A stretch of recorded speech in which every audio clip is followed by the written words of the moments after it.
right, guys. Hey, welcome back to another edition of BMX Coach Live. I am your host, Greg Romero, three-time Olympic coach, and I have a awesome review today of what went down this past weekend, Thanksgiving weekend here in America, in Tulsa, Oklahoma, the USA BMX Grand Nationals. Man, what an awesome race! Did you guys go?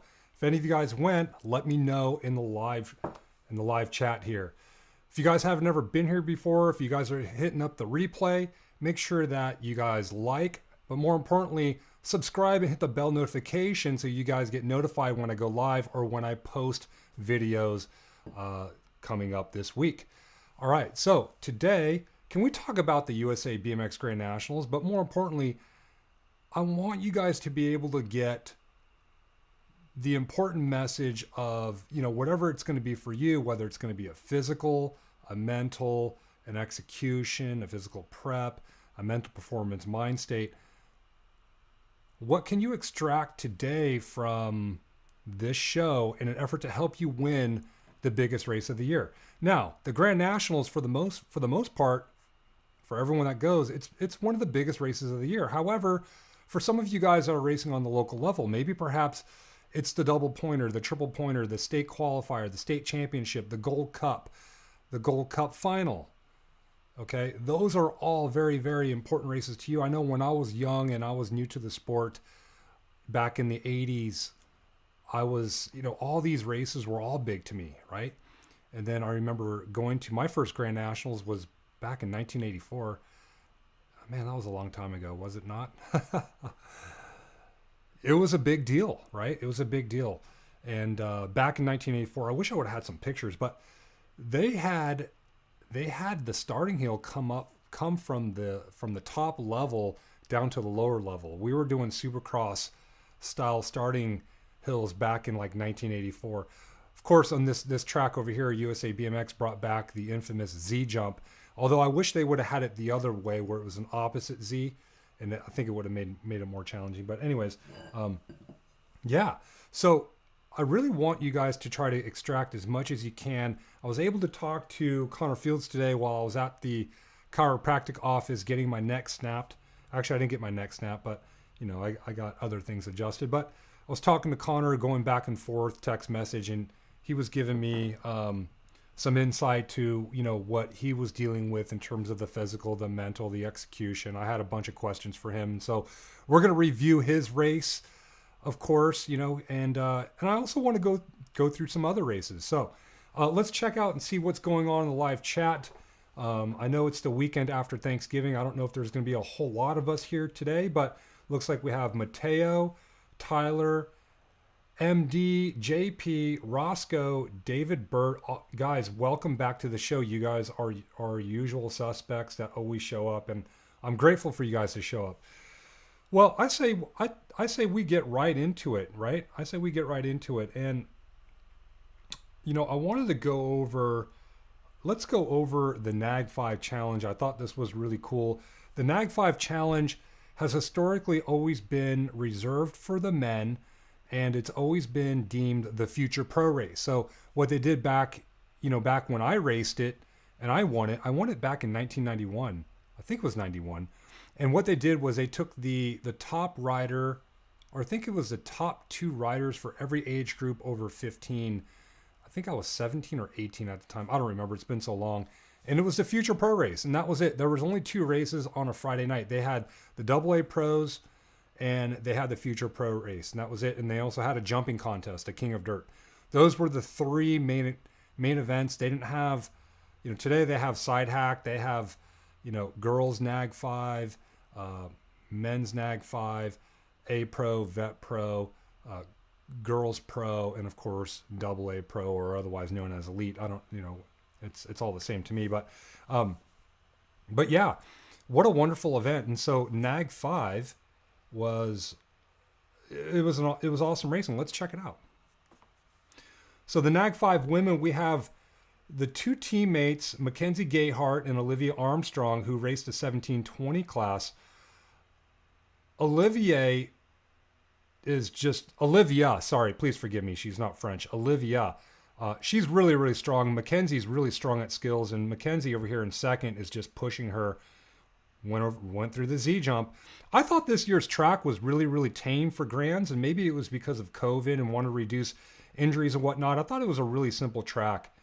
That was a great race. And then we have the Nag 5, man, and Nick, man, please forgive me, Nick Adams here. Nick Adams, man, I just think that like he is like the next guy that's going to turn pro, and he's gonna make waves the way that Riley House is doing it. So if he's modeling Riley House, he's doing the right thing. And of course, if they have their sights set to be a top AA pro, I think that Nick Adams, man, I think he really has what it takes. He has a skill, has a confidence, can win big races. I think that's really awesome.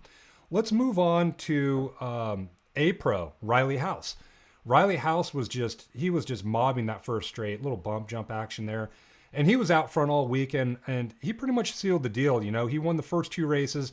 The last race, he did exactly what he needed to do. He started out in lane 1, so I think his lanes went lanes 1, 4, 7. And, you know, being on the outside is really tough. Here we have Cam Moore here in second. He tries to go for this inside move, and he just didn't commit. He didn't really have enough room to get underneath Riley here, and it looks like he might have either tapped his brakes or his back wheel just slid. He never even made contact with Riley, which I thought was interesting. But I think if he would have gave him a nudge, Riley would have went over the turn, and Cam could have conceivably won this first main event. Cam Moore still came out and got a podium. He finished 3rd overall. I thought this was a really, really good race between these guys. Let's move on to the Vet Pro. We're moving really fast. One of my favorite races of the day, honestly. 3-way battle between Olympian, all former double A pros here, with Suarez, Tyler Brown, and newly turned pro Barry Nobles. Barry looked extraordinarily fast. He looked really good. Suarez and Tyler Brown, they have double A speed down that first straight. So for Barry to come in and make waves, Barry finished second, and if he just had another 50 yards, he would have won. Here's the second main. So Tyler got 3rd in that first main, and I thought he did a really good job by holding court. He's the defending champion, and he hole shotted here, got in front of Suarez. And this is pretty much how they're going to finish out here.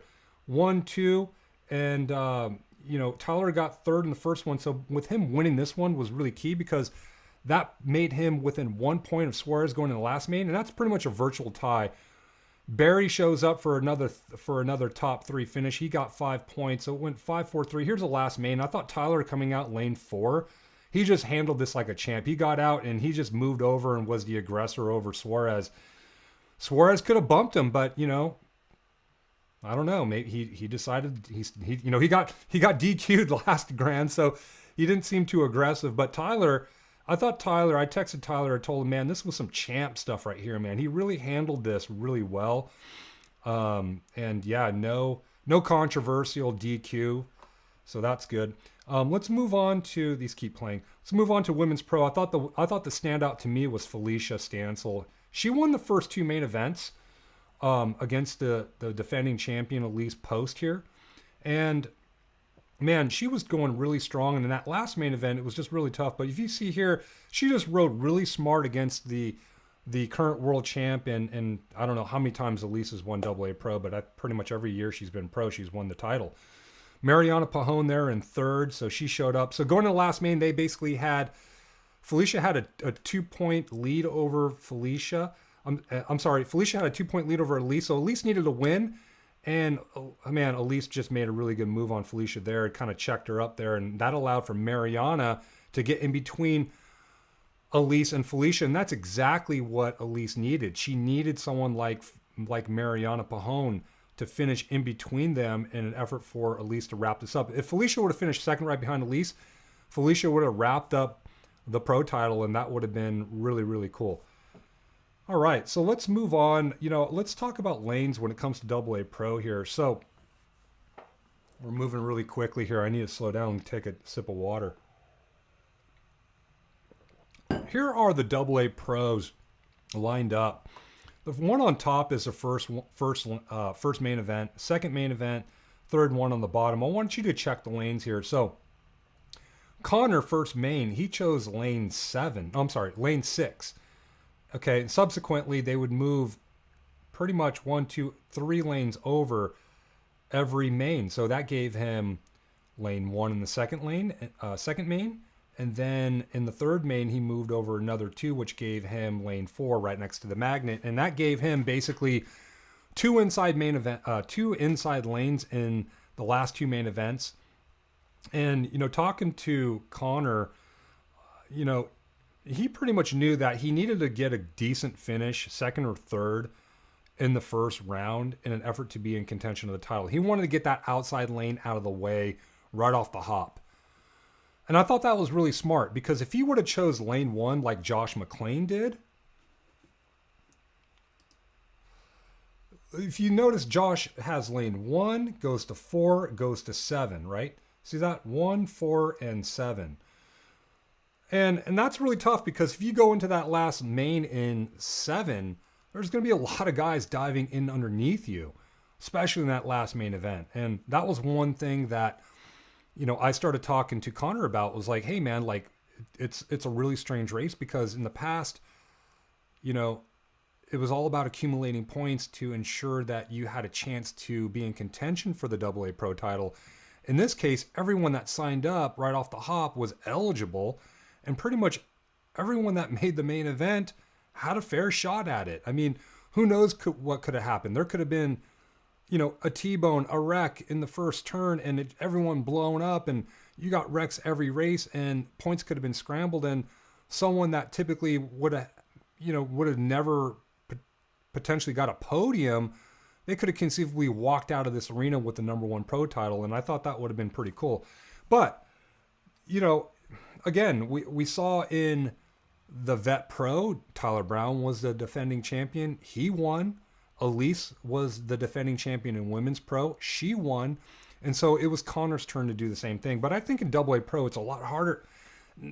There's just more people that are really, really fast. There's a big disparity between the top 3 guys in Vet Pro versus, the 4th through 8th guys.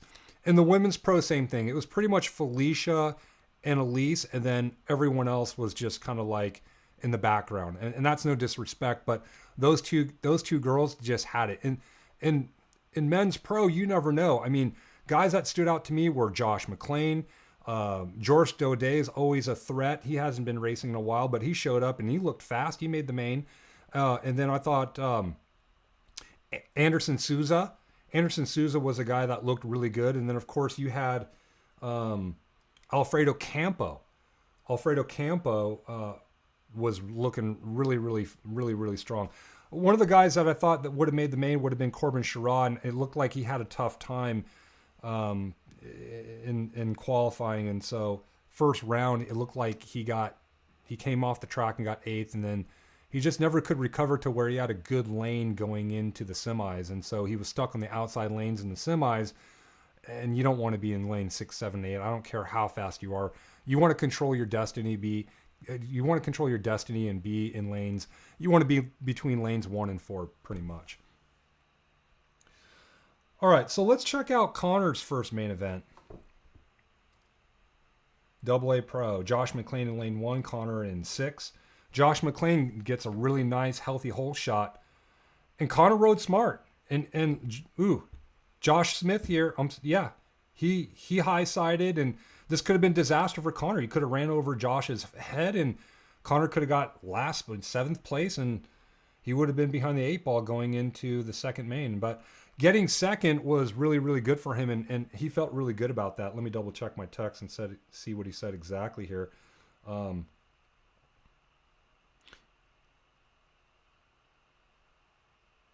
Let's see here.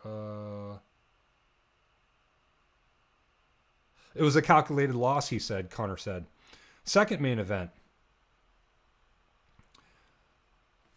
Let's see here.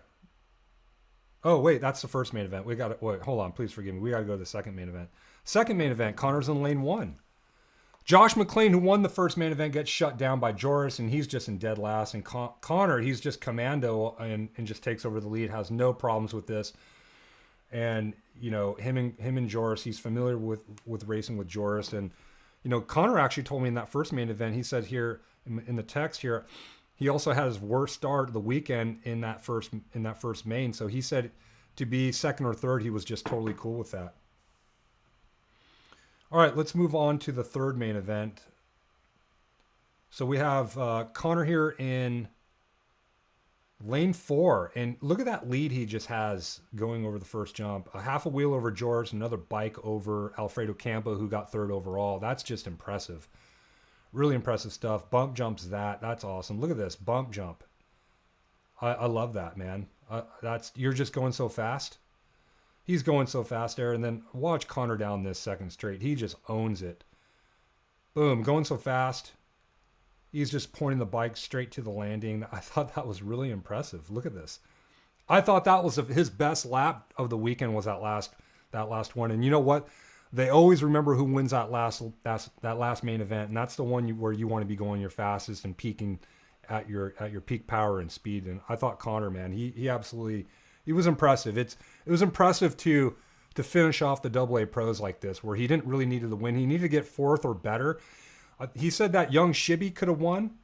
If Young Shibby would have won the main event and Connor got fifth, then you had a Young Shibby who made his first AA Pro main event coming out as the AA Pro national number 1 pro title holder in USA BMX, and that would have been crazy. That would have been crazy.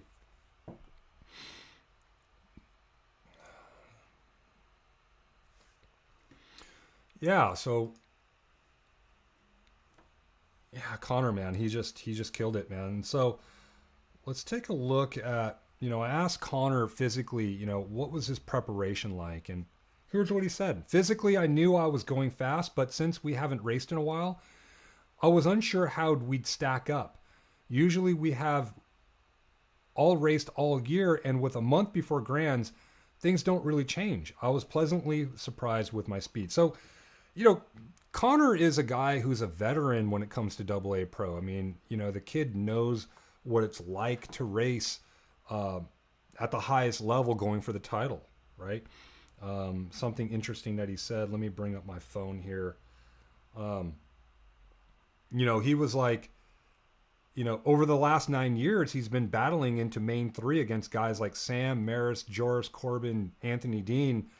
And so, that's helped him with knowing what kind of speed that he needed. He knew what kind of physicality he needed to compete in this race. Again, not racing all year.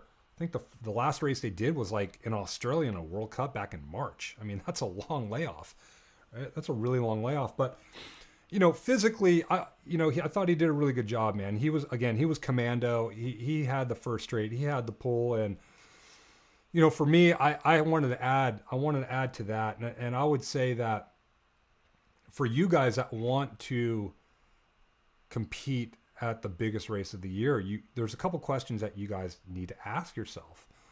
Number one, are you in peak performance shape, right? And I wanted to add that, listen, BMX is a sport, but really it's a lifestyle. The guys that are winning at this stage, at this level, at the highest levels, whether it's expert or pro, it's not just a sport of just a pickup game to them. These guys are dedicated. It's like, it's a lifestyle, right? I don't know if you guys were able to catch the Mike Tyson versus Roy Jones Jr. exhibition pay-per-view on Saturday. I watched that as well. And there was a guy, his name is Jake Paul. He's a YouTuber, and he fought an ex-NBA player and also NFL player, a guy named Nate Robinson, who won the dunk contest, the NBA dunk contest at the All-Star game like 3 times. Has this impressive vertical leap. But I guess Nate called out Jake Paul, who already had fought professionally once, and he wanted to fight him, and they were talking crap over the internet. And I'm sure it's all to raise money and put money in their pockets and whatnot, and it was cool. But Jake Paul just absolutely ruined that guy. He ruined Nate Robinson and knocked him out. He knocked him down twice and just knocked him out cold. If you guys watch it, it's incredible. But one of the announcers, he said something that was just like, oh my gosh, I need to write this down. And he says, man, this is no joke. Boxing isn't a sport. It's a lifestyle. And this is something that a guy like Jake Paul, who just decided to become a professional boxer, took to heart. He showed up every day. He casted votes every day, committed committed to his identity that he was to become a pro boxer, right? And I think that's the message. Are you guys casting votes every day that's congruent with the identity of who you want to be or the results that you want? And the result that you want, it really comes down to who do you need to be to get that result?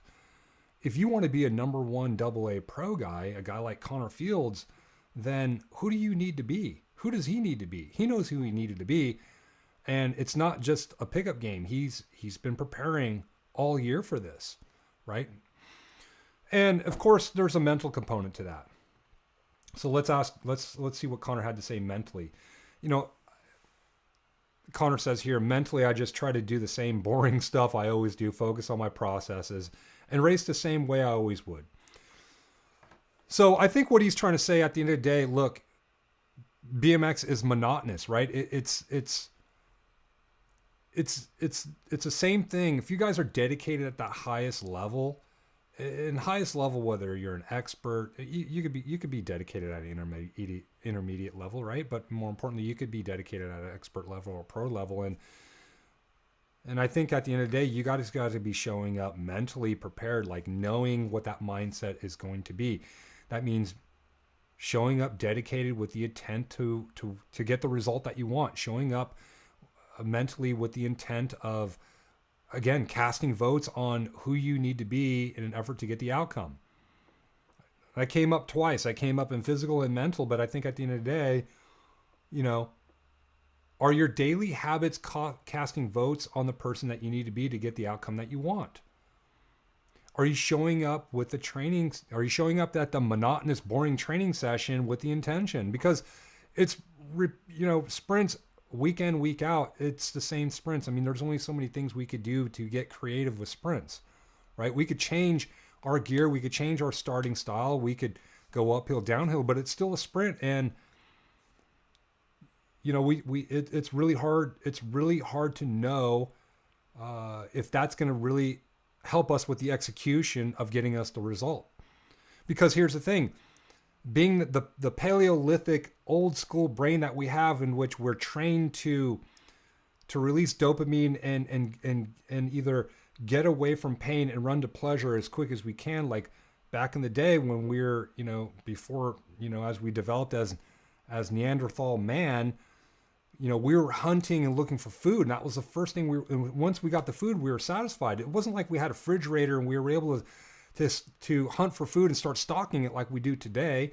It's not like they had the internet 2 million years ago where they were able to get, if I can post something right now, I could sit here and watch how many likes I can get, and I can start releasing dopamine off that and get quick gratification. In BMX training, we don't get quick gratification. We just don't, man. BMX, I was thinking about it the other day. I think I wrote it down. Let me check my computer here. I thought this was really cool.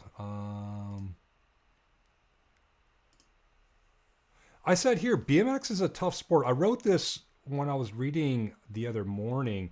I wrote, BMX is a tough sport. Sport in general is pretty tough.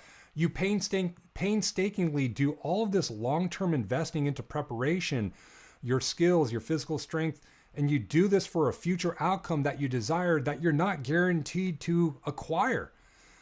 That's the crazy thing about BMX. Like, we all want this quick gratification, and the problem is that it's just not going to happen. We have to have faith. It's like eating a salad every day. If we eat salad for the next 5 days, are we going to be healthy? Probably not. If we eat a hamburger for the next 5 days, are we going to be unhealthy? Maybe not. Especially if you're 14 years old.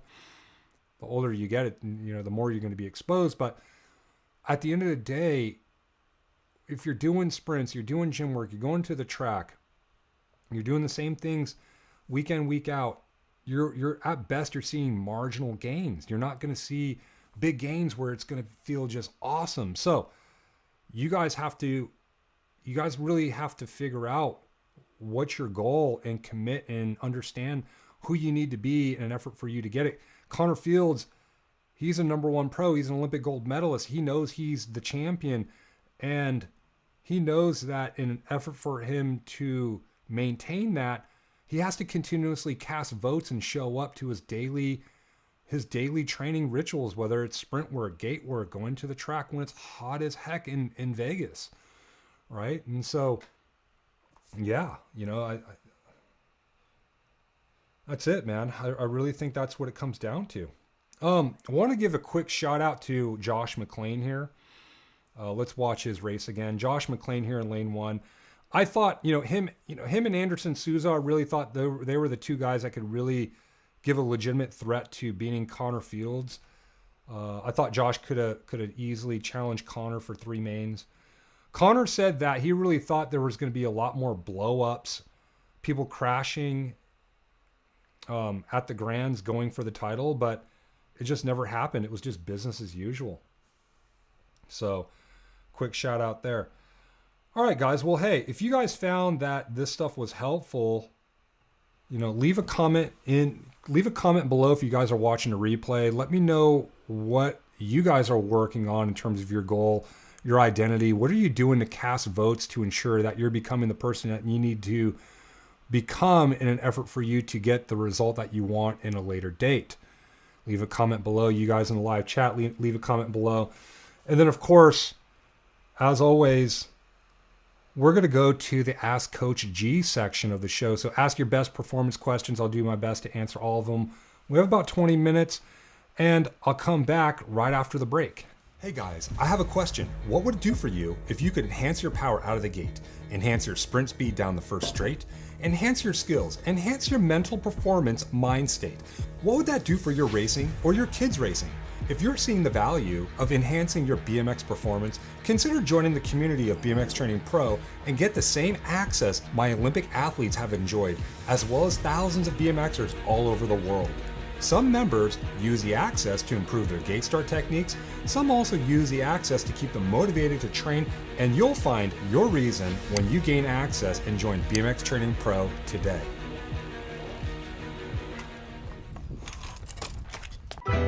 Stay focused, get ready now. For real, get ready now. Nitro with the nice flow. Stay focused, get ready now. For real, get ready now. Let's go. Stay focused, here the heat come. Concentrate to the sound of the beat drum. Yeah. Start it up, take it back now. Check it out. This is how it's going down. Yeah. All right, guys, I'm looking in the chat. I don't see any questions. I just see a bunch of comments. Drew Polk showed up. Hey, Drew. Hey, man. I saw your last chance qualifier on the NAG 5 challenge. I thought that was pretty impressive, man. You went from 3rd to 2nd. No, you went from. Did you get 2nd or 1st in that qualifier? I thought that was really impressive. I should have recorded that and brought that up and stoked you out, but I thought that was pretty solid, man. That was really, really. It took a lot of heart for you to come from behind and make that move. Let's see here. Alum House, love the moto breakdown. Thank you. Let's see here. Andy Lim Joko, Lim Hoko or Lim Joko, please forgive me. Training for next year's Grand Nationals as a new 46 to 50 expert. Hey Andy, do you want to race? I'm going to be 47 next year. I was thinking about racing the Grands. What do you think? So Logan Smith asked, I have a question. Do state and nationals test for any drugs, not just performance enhancing? In USA BMX, no, it's just way too expensive. They're not going to be testing. That's just maybe in Australia. I don't know.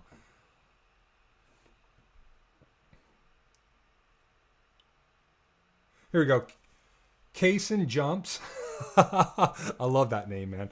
Kaysen Jumps asked, will using a trainer increase your bike speed if you practice every day? I'm sure it will at some point. I mean, at some point you're gonna hit a point of no more gains, right? There's gonna be a point of no return where you've adapted to the leg speed of the trainer. So, yes, I think you could use a trainer every day. Are you talking 365? Are you talking 7 days a week? What are we talking here? I would say, maybe do it 2 or 3 times a week. It depends on how you ride the trainer though, right? Are you doing it for maximal speed work? Are you doing it for muscle endurance, which is doing like broken intervals? Are you doing interval work on there? Are you doing endurance work on there? It depends on how you're using the tool, right? So it just depends. Andy Andy, I'm just going to call you Andy. Uh, right? That's your first name. Hope to be on the gate with you, Coach G. Yeah, man. I was just getting stoked, right? Like I was watching the Grands. I was like, yeah, man, it'd be cool. But dude, I mean, you know, it would be a lot of work, right? Like I would need to hit up some nationals. I would need to get on the national circuit. And, you know, right now it's not my focus to race. So I love being a fan. I love helping out guys achieve their results. I'm pretty good. I'm retired, so I'm only kidding, Andy. All right, so we have a question coming in from Drew Polk. I'm at the point where I need to go to a bigger frame. Do you think this could be preventing my second pedal from coming around as fast as it should, or is that not a problem? That's an interesting question. And so, yes and no. I think at the end of the day, I would lean more towards no than yes. I think that here's the thing. If the front end's coming up too easily, Drew, when you're coming out of the gate, and you have to for a quick second, hesitate to get the front end back down, then yes, from an efficiency standpoint, you're losing power and time getting into the second pedal. Right? So I don't know, man. You know what, man? Maybe you send me a video and email it to me over at info@bmxtraining.com.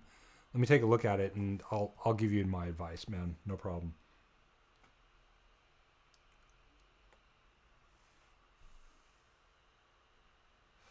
Let's see here. 7 pass you. Seen lots of races won and lost at the line. Yeah, I agree. Why not focus on the middle to the end of the track when people are spent instead of all out of the gate? Yeah, that's a great question. And I would say at the end of the day, majority of top riders and pros, they do muscular endurance work where they are focusing on their track speed and their physicality to get from the middle of the track, say the second turn, all the way to the finish line, and ensuring that they're strong all the way through, whether it's working on being smoother through track work or working on their muscular endurance. I agree. But at the same time, a good friend of mine, Dr. J. Rich, who used to race AA Pro with me, he was like, look, I'd rather get out front and get past rather than not get out front and have a hard time passing people. So, there is a big percentage of it's not exact, but in my guesstimation and in the races that I watch, 75% of the time, the person that hole shots is going to win. And I'll take that bet. I'll lay down that bet all day long if I'm a betting man. I mean, 75% chance to win. I'll put down my monthly mortgage on that. So BMX is a sprint power sport. It is hard to come from behind. Usually, you're not, again, the guys that are passing people at the line, they're also good. They're also good down the first straight, right? So if you're in second and passing someone for the win, in an effort for you to be the second best person going in the first turn, you have to have a good gate. So, but yes, I agree with you. I think I too, in an effort to race and perform at the highest level, especially at the Grands, yeah, man, you have to have the complete package. You have to be able to get a good gate and get a good first straight, but more importantly, you have to have the skills to maintain that track speed and also the muscular endurance to get to the finish line. And then more importantly, you have to have that repeatability, right? You have to be able to repeat that every lap from first moto. If you qualify, great. Then you got to be able to repeat that on another bike if you're racing another class, and you got to be able to repeat that in the 8s, the quarters, and the semis, and of course the main event. So repeatability is a big thing when it comes to BMX training.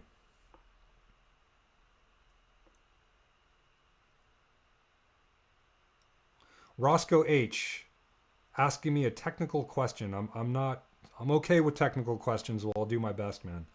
My boy's chain is loose in one spot and tight in another. Not surprised. Nothing's perfect. I suspect a bent chain ring, but it looks perfectly flat when off the bike. Any ideas how to address this? Just replace the drivetrain. Yeah, probably, but at the end of the day, unless you have a derailleur, right, like on a road bike, or if you have one of those Mabos, that will definitely smooth out any slack. But it's not a bad thing. And I don't think that's something that you have to worry about. The main concern that you want to have is that the chain is, you just want to make sure the chain is not too tight in the tight spot, right? And if it's really loose, what I would do is I would take the bike, put it upside down, and then I would, or, you know, or have it in a stand, whatever. Just make sure that the rear wheel is off the ground. Put the seat post in a stand. Pedal it forward and take a wrench. Take some wrench that you don't care for, and rub it on the inside of the chain moving out, and pedal the bike forward and see if the chain comes off. If the chain doesn't come off, then you know you're fine for the most part. Again, I would heed caution and ensure that your chain is not coming off without method. But yeah, if it's too loose and you're not satisfied with it, then you know try a different cog set.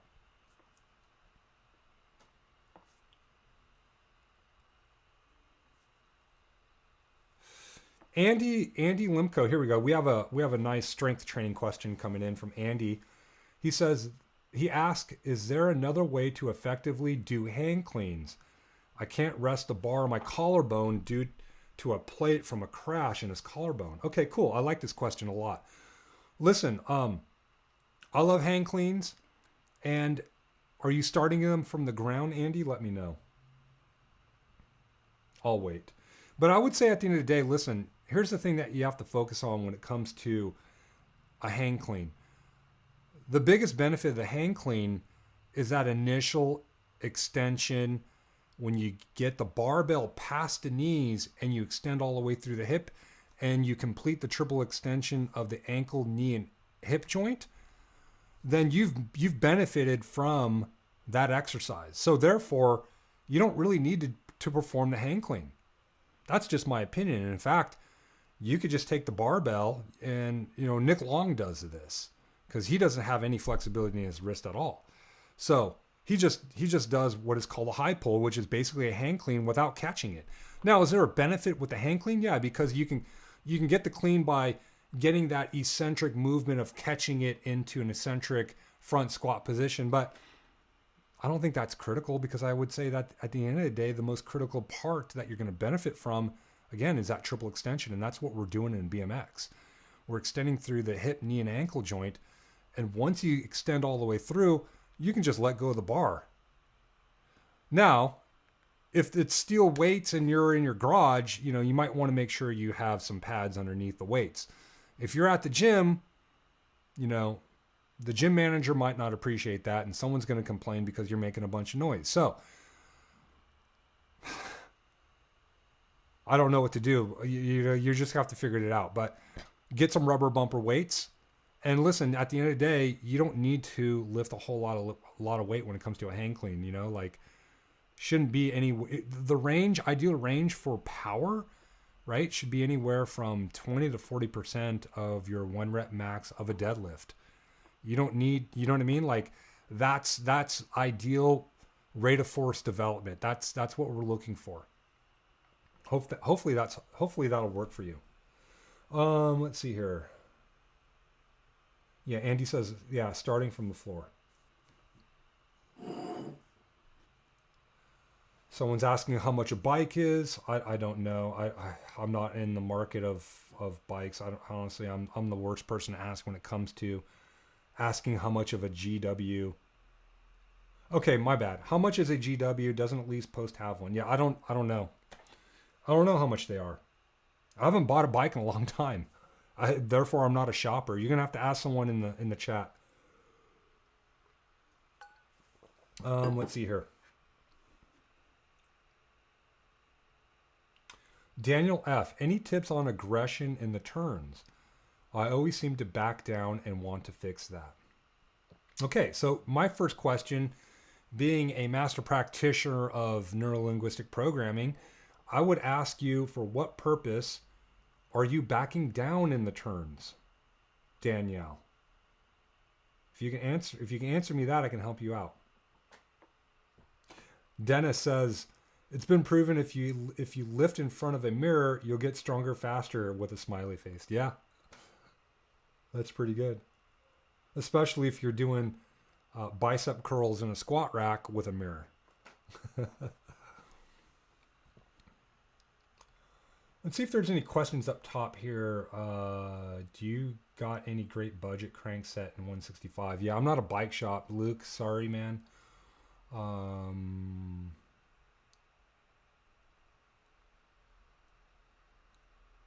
Let's see, any other questions? All right, let's see here.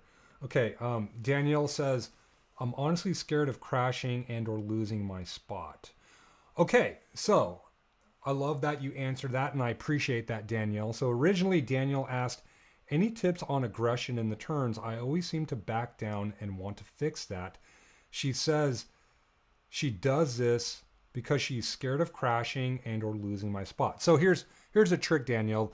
What you need to do first is focus on the outcome that you want. What you're doing is you're focusing on the outcome that you don't want, and your unconscious mind doesn't understand negatives. So it's focusing on crashing. And so that being said, and you're fighting that, your conscious mind, your unconscious mind are not congruent with what you want to do. Your conscious mind is like, oh yeah, I want to be aggressive, but your unconscious mind got the message that you don't want to crash.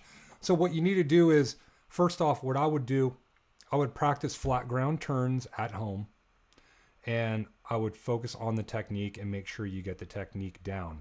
Okay, that's number one. Get confident in your technique. Number two, when you get out to the track, you need to start focusing on the outcome that you want.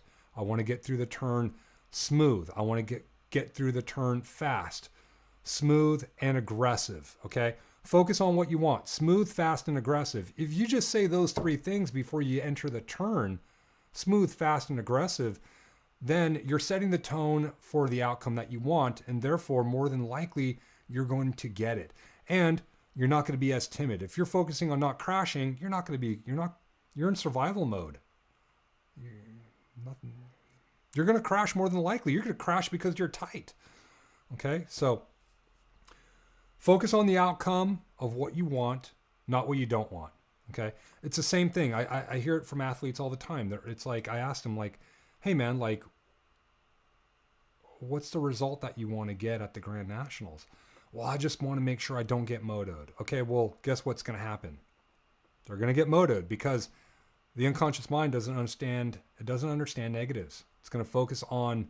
It's going to focus on what you're trying to not achieve.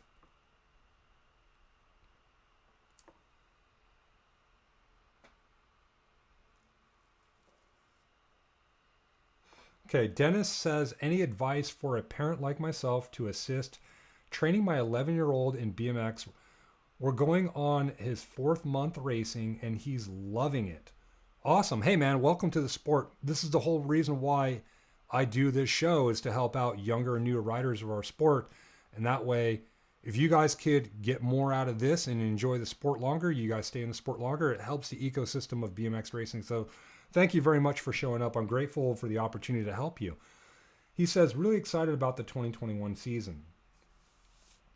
Okay, so advice for assisting training for an 11-year-old, 4 months in.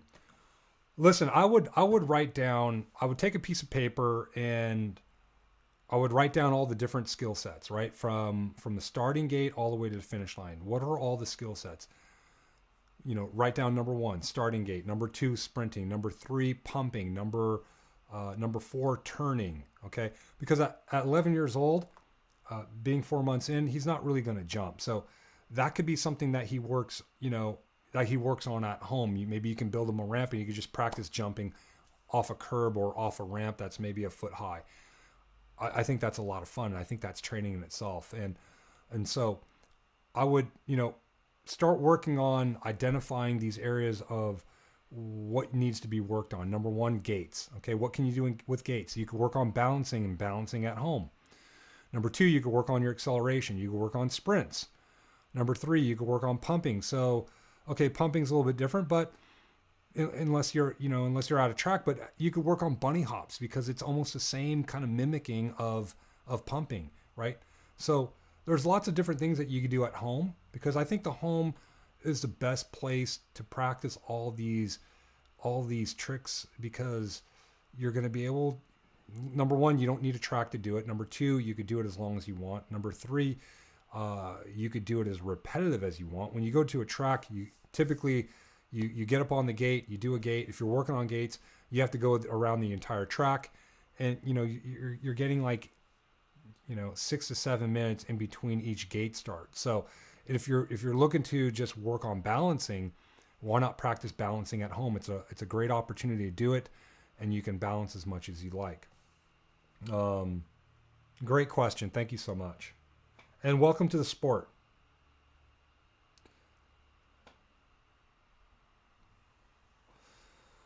Ride to Wheel says, I noticed that the pro sets at the Grand Nationals looked like they were slowing down riders. Yeah, maybe. I mean, they are taller, and so you definitely have to go into that section with a little bit more speed. They are taller than the amateur side by default, so yeah, it is gonna slow you down by default for sure.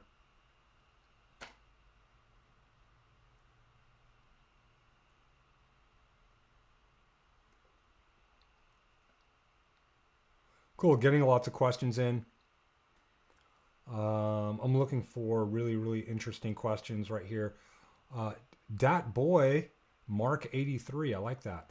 Hey man, welcome to the show, Dat Boy. I've never seen your name here, so thank you so much for showing up and asking a question. He says, or ask, how do you get over jump anxiety?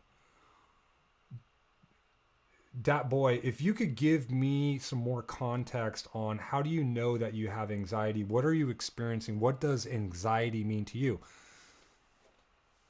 Because anxiety usually means some kind of nervousness or some kind of excitement, which physically are one and the same, right? It's just with a different label. Physically, it's the same thing. Nervousness and excitement are physically the same thing. Each have a different label. So what does anxiety mean to you? Let me know. David Fernandez, any tips on pedal manualing? David, great question. I love fundamentally teaching. And so the best thing that you could do, David, with learning how to pedal manual is practice pedal manualing at home. Basically doing a stand-up wheelie pedaling. I mean, it's the same thing. Get used to that, perfect that. And then when you get to the track, start off with a tabletop. Start with easy progressions first. Start off with going up a tabletop, keeping the front end up, and just pedal softly through it. You don't need to pedal at 100%. Just practice getting that feeling and configuring that feeling of having the front end up and pedaling it, because you're going to find that the positioning's weird and it's hard to keep the front end up sometimes. Now, if you're going to do it with like a double or a step jump, then yeah, it's harder because you have more pressure to keep the front end up. If you're trying to pedal, the tendency is that we want to get into that sprint position and get our shoulders over the bars. And when we do that, the front end drops. And when the front end drops, you end up hitting the knuckle of the face of the jump that we're trying to pedal manual over, right? And so the key is to get into that comfortable position of pedaling with your hips back over the seat. And the best way to practice and configure that is just simply doing a wheelie at home. Standing up and doing a wheelie. Hopefully that helps.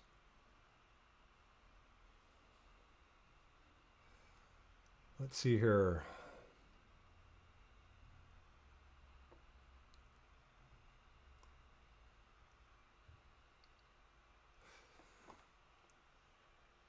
Rald's Rides. Please forgive me. These names they're always interesting for me. Rald's Rides ask, hey, any tips on avoiding overtraining and finding a balance between track, gym, and sprint training? Yes, I would say I love this. Overtraining, man, we all love overtraining because we're, especially here in the western part of the world, and most of us that race BMX have this Western mindset that more is better. Oh man, the more gates, the better. The more weight we lift and the more reps, the more sets. And I would say less is more. Less is more. I remember talking to Kyle Bennett, rest in peace, my man. He passed away, and he was a training partner of mine. And we always talked about less is more. We always talked about doing less reps, focusing on high quality reps, and doing less sets, and just getting in and getting out, and making sure that we weren't breaking ourselves down, especially during the race season. Now, I think there's a time and place to where there's a time and place where we want to do a bunch of volume work, and that would be kind of like in an off season where we're working on, different, we may be working on hypertrophy, right? Making muscles bigger.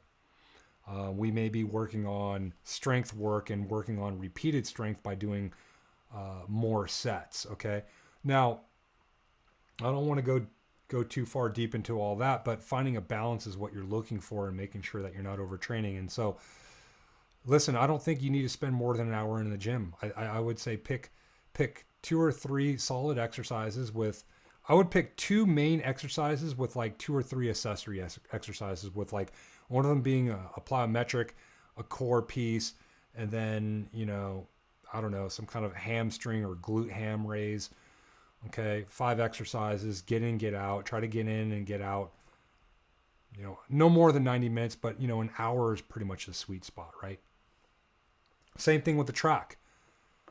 The tendency is, we tend to go there and it's like a buffet. I want to work on gates. I want to work on turns. I want to work on my jumping. I want to work on my rhythm sections.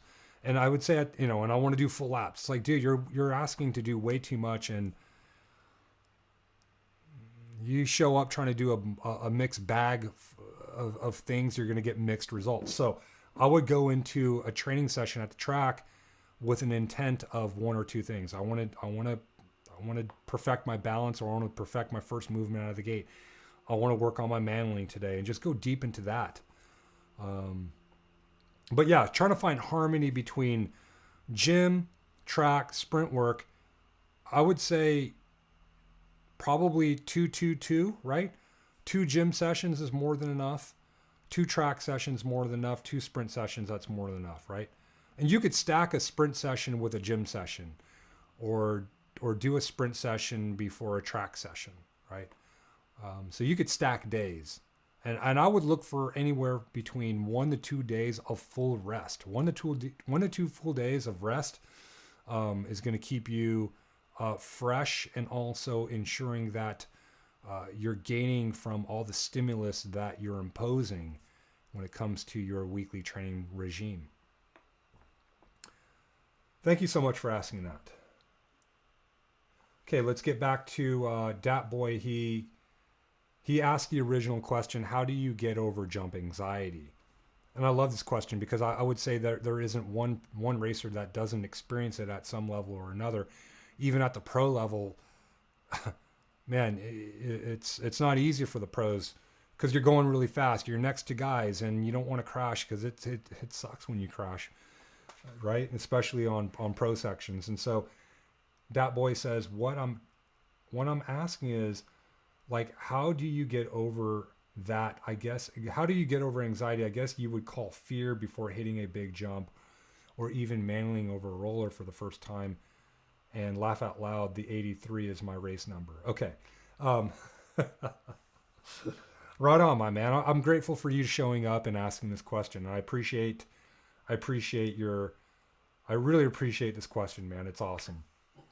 Let me get a drink. I'll take this question and I'm going to wrap up.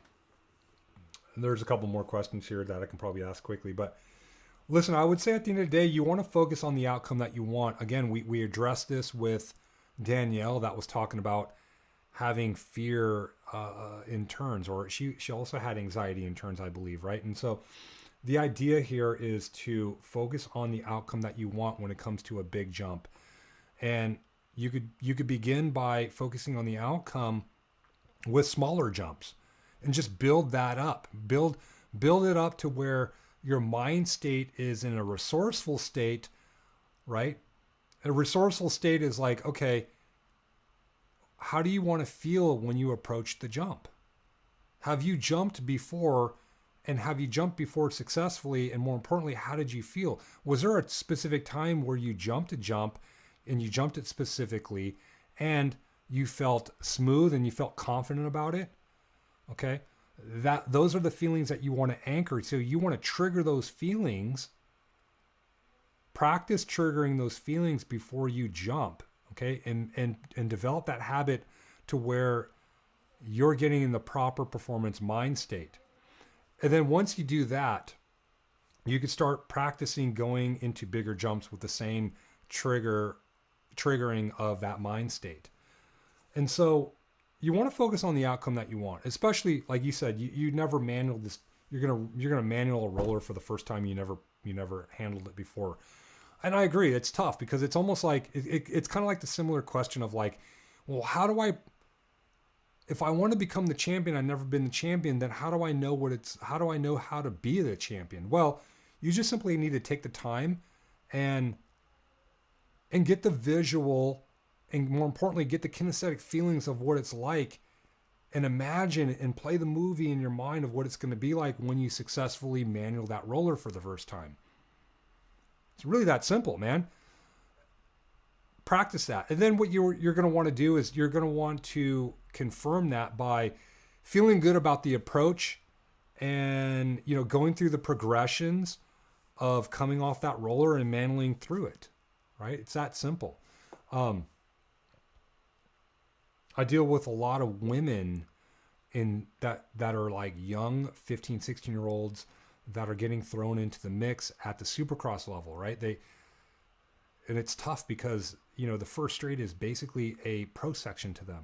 Some of these jumps like anywhere from 30 to 40 feet long, and they got gaps and you can't roll them. And it's like, how do you jump it for the first time? They have to get into a resourceful state of what it's going to be like as if they already jumped it successfully. That's the only choice you have.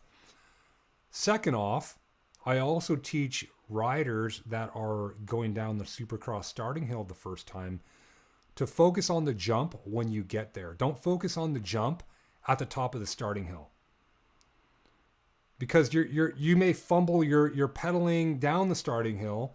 So what I'm trying to say here is focus on the rhythm section when you get there. Don't start focusing on some jump or the rhythm section as you're entering the turn. All right. Stay in the moment, access and be in that performance ideal mind state, the resourceful one. Okay. But it's going to take some time, right? Like you really need to take some time and go off to the side and visualize. It's goofy, right? Go off to the side of the track, maybe close your eyes for a second and visualize yourself going through that jump successfully and seeing yourself doing it. And then asking yourself, oh man, how do I feel? Man, it feels great. You want to get positive feelings out of it. And then you could, you got to anchor that. You got to anchor that, and then you got to fire off that anchor and get into that state. If you feel great and smooth and courageous and confident when you jump a jump that you never jumped before, okay, then you need to trigger that and get into that state. Hopefully that's helpful. It's getting really tech, and that's really high level of mental coaching here. But honestly, there's no other way to do it. I mean, the only other way to do it is to do it the hard way, right? Repeatedly attack something 10, 15, 20 times, hitting your brakes, and it's like, and then fight yourself with it, and then you leave the track discouraged. And I've seen many athletes do it all the time. And it's really sad because you're training yourself to basically freeze up and hit the brakes and not try and go into fight or flight mode. And when you're in fight or flight mode, you're in survival mode. And when you're survival mode, you're not thinking properly. You can't be resourceful in a fight or flight mode. In fact, if you think about it, jumping a new jump or manualing a new jump, it takes a creative mind. It takes an open mind, but it takes a creative mind and an effort for you to pull that off for the first time. And so we need to access and support what it's going to take for you to be in a creative mind. Being creative mind is not fight or flight mode. Technically, it's called sympathetic or parasympathetic, right? And so it's just like a tiger that's running. Maybe it's a cheetah running away from a tiger. They're in fight or flight mode. And then once they have cleared and they've lost a tiger, boom, they could fall asleep and chill out. They can easily get back into a chill mode, a creative mode. Okay. And so you have to be able to get into that mode right? It sounds like a contradiction, right? It's like, oh my gosh, you know, if I crash, dude, it's gonna hurt. But how am I supposed to hit this jump in a creative, relaxed mode? You could do it. You could totally do it. You just have to practice that. Mark McGovern, hey coach, thank you so much for all your guidance. Wayne AF says his cock hurts. Maybe it's his chicken. I didn't realize you raise chickens, so good for you, my man. Let's see here, if we might just have to remove you. How about that? Okay, if that's how you're gonna play, then we'll just remove you. It's that easy. Let's see here. Why are West Coast riders so fast? I would say number one, weather. We could ride year round. It's more populous. There's a lot more riders here, and so more riders means more competition. More competition means everyone is getting better. Straight up. All right. Any other questions? I think we're doing pretty good. I think that's more than enough. We hit 6:30. Again, I'm really grateful for and honored for you guys. I'm really grateful for you guys to show up. I'm honored to be your coach. Thank you guys so much. Listen, next week, let's take next week off, and then I'm going to come back and start a new season. We're going to work on some off-season training tips, okay? And you guys, I'm really looking forward to working with you guys in the 2021 race season. I'm so excited. The next race here in America is, I believe it's the second weekend of January. That's going to be in Phoenix, Arizona. It's going to be a pro race, so I'm looking forward to that. Dylan says, thanks, Coach G. Dat Boy, thanks for advice, Coach. Much appreciated. Dennis says, appreciate your time, Coach. Thank you, guys. Listen, thank you guys so much. Again, I'm grateful for the opportunity to be your coach. Make sure you guys check out bmxtraining.com. If you guys found this, if you guys found value in this, share this on Twitter, Facebook, whatever. Let's help out as many younger new riders as possible. Let's help each other in this sport and go into 2021 better prepared and helping each other with more of an open heart, right? That's what it's all about, man. It's all about love. It's all about helping each other. The more that we can help each other, the more our sport's going to grow. Again, thank you guys so much. I'm appreciating you guys, and I'll see you guys in the next video. See you guys at the races.